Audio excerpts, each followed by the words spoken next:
بسم الله الرحمن الرحیم. څرنګه چې تاسو ته معلومه ده نن د پاټک صدیق آباد انسیپور د هرې محلې ټولو مشران کشران ځوانان راجمع شوي وو او د جنازګاه د صدیق آباد د جنازګاه دپاره چې کوم دی هغوی دلته خپل مشوره او میټنګ وکړلو. نو دا خبره توی شوله چې یو کابینه جوړه شوله او انشاءالله العزیز دا کابینه به د صدیق آباد د ایریا دپاره د انسیپور دپاره د جنازګاه دپاره انشاءالله العزیز د ځای انتظام هم کوي.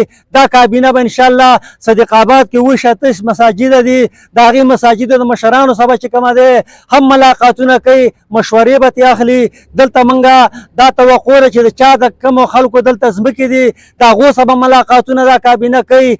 انشاءالله موږ عزم کړی دی چې صدیق آباد په پاټک کې د جنازګاه انتهایي سخت ضرورت دی. د دغه ضرورت په بنا باندې نن چې کومه دی د ملګرو نیت وکړو، عزم یې وکړو.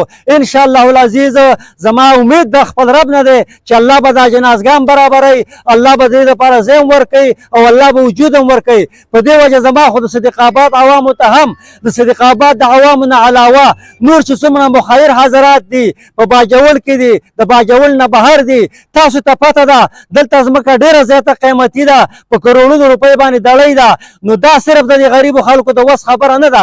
انشاءالله العزیز زموږ د وس نه دا اعلان دی چې زموږ سره د بار نه خلک فلاحي تنظیمونه مخیر حضرات څومره کوآپریشن شي کولی، انشاءالله د هغې دپاره به موږ دعاګانې هم کوو او موږ پر امید هم یو انشاءالله چې د چا نه هر څومره وس کېدو د هغې دپاره جنازګاه دپاره موږ نن افتتاح وکړله، قدمونه هم کوټلې اوچت کړه او انشاءالله العزیز ښې ښې مشورې به هم ستاسو نه اخلو. نو زه یو ځل د ټولو ملګرو شکریه ادا کوم د صدیق آباد خلکو ته، د ټول باجوړ بلکې د ټولې دنیا کې چې کوم د باجوړ خلک دی هغوی ته هم همدردانه درخواست کوو چې زموږ سره په دې جنازګاه په اخیستلو کې درې څلور پنځه کاله ځای به لګي. په دې کې چې څومره د چا وس کېږي انشاءالله د هغې دپاره به موږ یو کمباین اکاونټ کولاو کړو انشاءالله.